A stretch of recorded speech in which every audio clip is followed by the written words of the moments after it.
क्या सीमा हैदर को भी छोड़ना होगा भारत? पहलगाम हमले के बाद टूट पड़ा दुखों का पहाड़, अब भारत से होना पड़ेगा रवाना। सीमा हैदर की उल्टी गिनती हुई शुरू, फूट फूट कर रोने लगी सीमा। सचिन का भी हुआ बुरा हाल, मोदी ने ले लिया बहुत बड़ा एक्शन, 48 घंटे का दिया अल्टीमेटम। सीमा हैदर ने कर लिया बैग पैक, बचा है आखिरी कुछ घंटों का समय, सरकार के एक्शन के हिसाब से छोड़ना होगा देश। जी, जम्मू कश्मीर के पहलगाम में आतंकी हमले के बाद सीमा हैदर एक बार फिर से चर्चाओं में आ गई हैं। पाकिस्तान की सीमा हैदर मई 2023 में नेपाल के रास्ते अवैध रूप से भारत आई थी, जिसके बाद वो अपने भारतीय प्रेमी युवक सचिन के साथ उन्हीं के घर पर रह रही हैं और अब लोग उन्हें वापस पाकिस्तान भेजने की मांग कर रहे हैं। जम्मू कश्मीर के पहलगाम में आतंकी हमले में 26 पर्यटकों की मौत के बाद भारत सरकार ने पाकिस्तान के खिलाफ एक बड़ा और कड़ा फैसला लेते हुए सार्क वीजा छूट की नीति के तहत पाकिस्तानी नागरिकों को दी जा रही सुविधा तत्काल प्रभाव से समाप्त कर दी है। इस फैसले के मुताबिक अब पाकिस्तानी नागरिक इस छूट के अंतर्गत भारत की यात्रा नहीं कर सकेंगे। वहीं जो भी पाकिस्तानी नागरिक पहले से इस सुविधा के तहत भारत में मौजूद हैं, उन्हें 1 हफ्ते के भीतर देश छोड़ने का आदेश दिया गया है। वहीं इस फैसले के बाद सीमा हैदर एक बार फिर से चर्चाओं में आ गई हैं। पाकिस्तान की सीमा हैदर मई 2023 में नेपाल के रास्ते अवैध रूप से भारत आई थी। सोशल मीडिया पर लोगों ने उन्हें वापस से पाकिस्तान भेजने की मांग की है। सीमा हैदर की कहानी सोशल मीडिया से लेकर समाचार चैनलों तक में पहले से ही सुर्खियां बन चुकी हैं। वो ऑनलाइन गेम पबजी के जरिए ग्रेटर नोएडा के रहने वाले सचिन मीणा से जुड़ी और दोनों के बीच प्रेम संबंध बन गए। इसके बाद सीमा अपने 4 बच्चों के साथ भारत आ गई।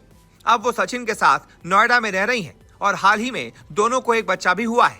सरकार के ताजा फैसले के बाद ये सवाल उठ रहा है कि क्या इसका असर सीमा हैदर पर भी पड़ेगा? क्या सीमा हैदर को भी वापस पाकिस्तान जाना पड़ेगा? क्या उनका वीजा भी कैंसिल होगा? हालांकि पुलिस के जानकारों के अनुसार सीमा पर कोई सीधा असर तो नहीं पड़ेगा, क्योंकि सीमा वीजा के जरिए भारत नहीं आई थी, बल्कि अवैध तरीके से सीमा पार कर भारत में दाखिल हुई थी। उनके खिलाफ मामला अदालत में विचाराधीन है और जब तक कोर्ट कोई फैसला नहीं देती तब तक उन्हें देश से निकाला नहीं जा सकता।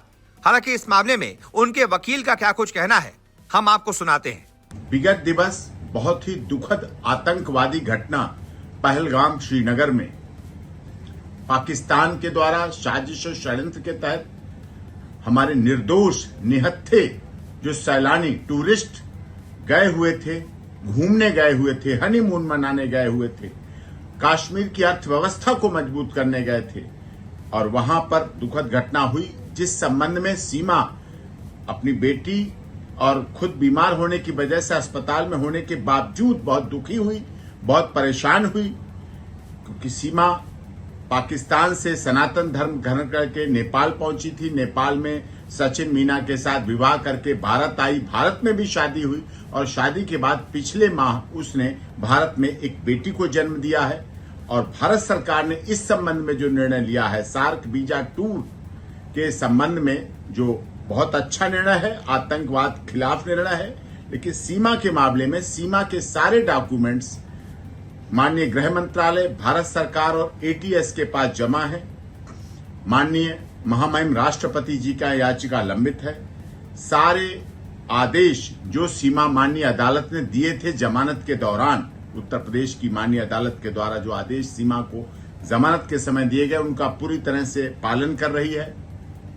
उसी आदेश के अनुसार अपनी ससुराल में रबुपुरा में रह रही है, कानून में विश्वास रख रही है। पूरी तरह से भारत सरकार, उत्तर प्रदेश की माननीय सरकार और माननीय अदालत का पूरी तरह से अक्षरशः पालन कर रही है और इसी तरह इस विश्वास के साथ कि पूरे आदेशों का भविष्य में भी पालन करती रहेगी। वो स्वयं इस घटना से दुखी है, अपने बच्चों के साथ है, शरण के आधार पर है। यही हालात उसके साथ भी थे और आज भी हो रहे हैं कि सीमा, सचिन मीना और स्वयं मुझे भी पाकिस्तान के लोग यही षड्यंत्रकारी आतंकवाद में विश्वास करने वाले मारने का धमकी, काट डालने की धमकी, टुकड़े कर देने की धमकी, बर्बाद करने की धमकी मुझे और सीमा के परिवार और बच्चों को लगातार दी जा रही है, सोशल मीडिया के द्वारा भी दी जा रही है।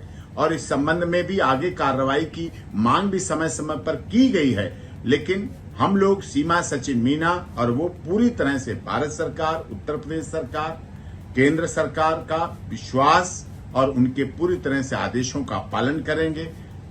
पहलगाम की घटना से पूरी तरह से सभी दुखी है और माननीय अदालत का आदेशों का पूरी तरह से पालन किया जाएगा, शांतिपूर्वक कानून में विश्वास रखते हुए। और सीमा सचिन मीना को भारत सरकार, उत्तर प्रदेश सरकार की सबका साथ सबका विकास सबके न्याय के साथ सीमा शरण के आधार पर आई हुई, क्योंकि सीमा को तो वहां मार डालने, काट डालने की धमकी दी जा रही, इस आधार पर यहाँ आपको बता दें, जेवर कोतवाली पुलिस इस मामले की जांच कर रही है और केंद्र सरकार से कानूनी राय भी मांगी गई है।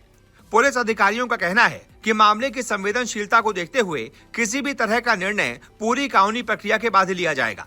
आपको बता दें, पहलगाम में हमले के बाद भारत पाकिस्तान संबंधों में लगातार तनाव है। भारत सरकार का ये निर्णय राष्ट्रीय सुरक्षा के दृष्टिकोण से एक अहम और रणनीतिक कदम माना जा रहा है। पुलवामा आतंकी हमले के 6 साल बाद धरती की जन्नत फिर निर्दोषों के खून से सन गई। पहलगाम के मिनी स्विट्जरलैंड बायसरन में आतंकी हमले ने पुलवामा के जख्मों को ताजा कर दिया, जिसमें सीआरपीएफ के 40 जवान का बलिदान हुआ था।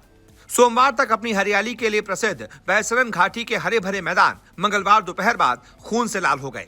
जगह जगह निर्दोष लोगों के शव पड़े मिले थे और बिलखते परिवार के सदस्य थे।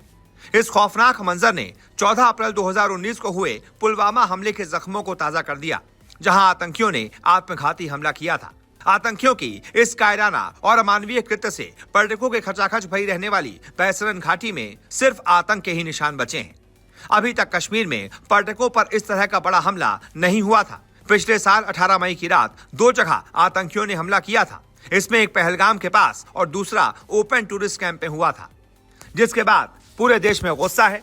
सब पाकिस्तान से बदले की डिमांड कर रहे हैं और इसी गुस्से के बीच लोग सीमा हैदर को भी निशाने पर ले रहे हैं और उन्हें वापस से पाकिस्तान भेजने की मांग कर रहे हैं।